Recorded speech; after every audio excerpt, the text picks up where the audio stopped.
How do you put SSDs in your computer? Hi, I'm Paul, this is Diane. We are the PC Zombies, and today we're going to put SSDs in our high-end computer build. And along the way, we'll provide valuable tips. So let's get to it, Di. All right. How do you know what kind of SSD to buy for your computer? That's a great question, because if you just buy any SSDs, you may find when you start installing them and after you run it, you've made your computer go slower. You probably have a good idea how much storage space you're trying to get to, but there's other considerations when you're buying SSDs. For example, SSDs come in different lengths. Some SSDs come with chips on the top and the bottom. So let's start by looking at the motherboard manual. That's your manual? Yeah, this is the motherboard manual for this computer. If you go and look at your main layout, one of the first things you can see is where all your SSDs go. There are actually 5 SSD slots available. Everything with a 7 next to it is where an SSD can go. One at the top that's a little bit longer than the others. The other ones are all up to 2280 millimeter length SSDs. When you buy an SSD, it actually shows you the length. It says 2280, and you know that's the one you're buying. And okay, that way, nice. that's part of the selection. If you look at the fine print, when you go into your motherboard manual, it'll tell you each of the sockets have different things about them that you should know about. For example, the first socket supports a PCIe 5. Now, PCIe 5 means it will run twice as fast as the other 4 sockets. However, if you look at the note at the bottom, it says it shares the PCIe lanes with your graphics card. So if you have a graphics card that works on 16 lanes, you're only going to get access to 8 lanes if you put an SSD in this first socket. So we're not going to even bother with it because we do need our graphics card to work. We spend way too much money to have it work at half the bandwidth. Right. The first 2 slots are listed as connecting directly to the core processor. So in our case, that means our 14900KS processor is talking directly to the SSD in the first slot and the second slot. And this is important because if it connects directly to the CPU, that means the data lanes go straight from the CPU to the card, and it can read and write it very quickly. The other 3 slots connect directly to the chipset. Remember, the chipset is the Z790. It's a big chip that offloads some of the work from the microprocessor. And the reason this matters is because the chipset has fewer lanes, and it's also doing other work like handling USB requests, Ethernet requests, audio requests, and all these other requests could potentially create traffic jams that you don't want. Now, this would be really important if you're a gamer because you want your game to load the graphics as fast as possible off the application. So you put your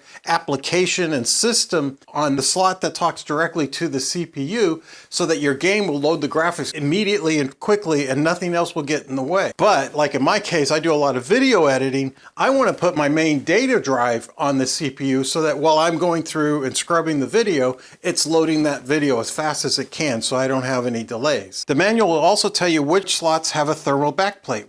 You only need the backplate to draw heat away from an SSD that has chips on both sides. Most SSDs you buy nowadays are single-sided, and the ones we're going to install today are single-sided. But sometimes if you're going for maximum amount of storage, you'll find your SSDs have chips on both sides, and you need to draw that heat away on the bottom or else your SSD will throttle itself and run much slower. How did you pick your SSDs? Well, as a video editor, I need a lot of data storage so I don't have to offload my video onto hard drives that are external. So the first thing I did is I decided, am I going to buy double-sided SSDs? And I said, no, I don't want chips on both sides. I just want single-sided SSDs. They'll work on any and all of my slots. I don't have to worry about the thermal backplate.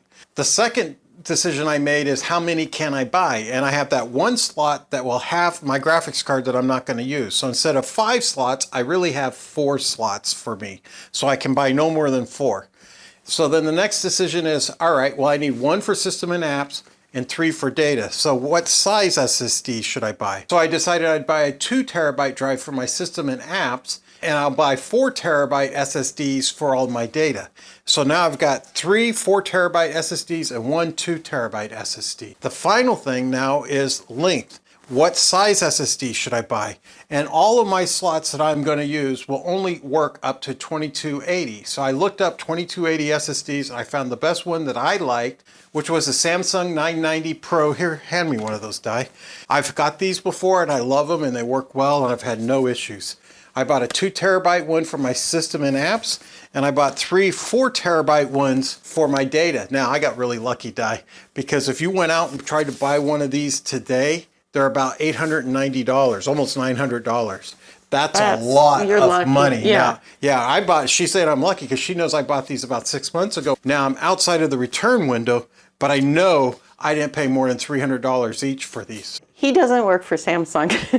No, I don't work for Samsung. No, he just liked them. That's a good point. Yeah.